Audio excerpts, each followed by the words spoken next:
رب زدني منك علما وأنلني منك فهما رب زدني منك علما وأنلني منك فهما. السلام علیکم ورحمۃ اللہ وبرکاتہ. سلسلہ نمبر 58 اجازت طلبی کے آداب. نمبر 1 کسی کی ملاقات کے لیے مناسب وقت کا انتخاب کرنا. نمبر 2 اجازت طلبی سے پہلے سلام کرنا.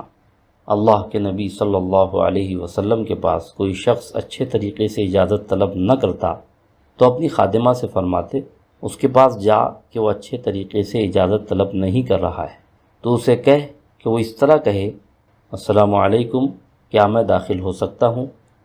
نمبر 3 زیادہ سے زیادہ 3 مرتبہ اجازت طلب کرنا. آپ صلی اللہ علیہ وسلم نے فرمایا جب تم میں سے کوئی 3 مرتبہ اجازت طلب کر لے اور اجازت نہ ملے تو واپس لوٹ جائے. نوٹ: بھیجنے والے کے قاصد کے ساتھ آ جانا بحکم اجازت ہے. آپ صلی اللہ علیہ وسلم نے فرمایا جب تم میں سے کسی کو کھانے پر بلایا جائے اور وہ قاصد کے ساتھ چلا آئے تو یہ اس کے لیے اجازت ہے. نمبر 4 میانہ انداز میں دروازہ کھٹکھٹانا. نمبر 5 ایک مرتبہ دروازہ کھٹکھٹا کر تھوڑا انتظار کرنا. نمبر 6 اجازت خواہ کا اپنا تعارف کروانا اور میں نہ کہنا. آپ صلی اللہ علیہ وسلم کے پاس حضرت جابر رضی اللہ تعالیٰ عنہ تشریف لائے اور دروازہ کھٹکھٹایا تو آپ صلی اللہ علیہ وسلم نے فرمایا کون ہے؟ حضرت جابر رضی اللہ تعالیٰ عنہ نے فرمایا میں ہوں.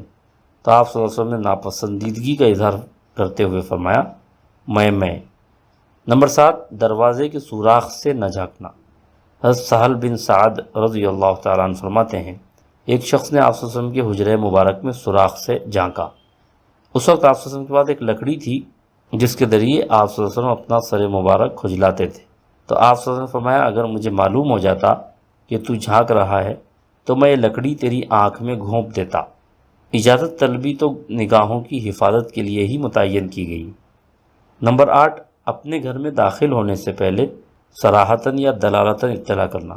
حضرت زینب رضی اللہ تعالیٰ عنہ حضرت عبداللہ بن مسعود رضی اللہ تعالیٰ عنہ کی زوجہ محترمہ فرماتی ہیں عبداللہ بن مسعود رضی اللہ تعالیٰ عنہ جب گھر میں داخل ہوتے تو کھنکھارتے اور آواز نکالتے.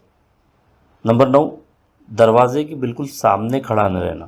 حضرت عبداللہ بن بصر رضی اللہ تعالیٰ عنہ فرماتے ہیں آپ صلی اللہ علیہ وسلم جب کسی کے مکان پر تشریف لے جاتے تو بالکل دروازے کے سامنے نہ کھڑے رہتے بلکہ دائیں یا بائیں جانب کھڑے رہتے. نمبر 10 نگاہیں پست رکھنا. نمبر 11 اجازت نہ ملنے پر واپس ہو جانا.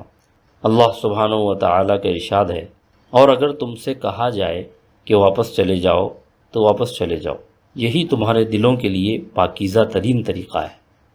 نمبر 12 نابالغ بچوں کا فجر سے پہلے ظہر کے وقت اور عشاء کے بعد اجازت لے کر داخل ہونا.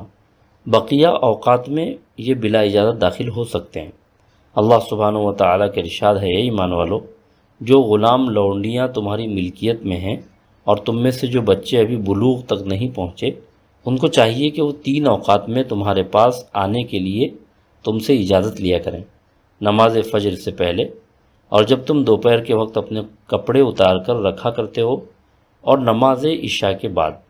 یہ 3 وقت تمہارے پردے کے ہیں.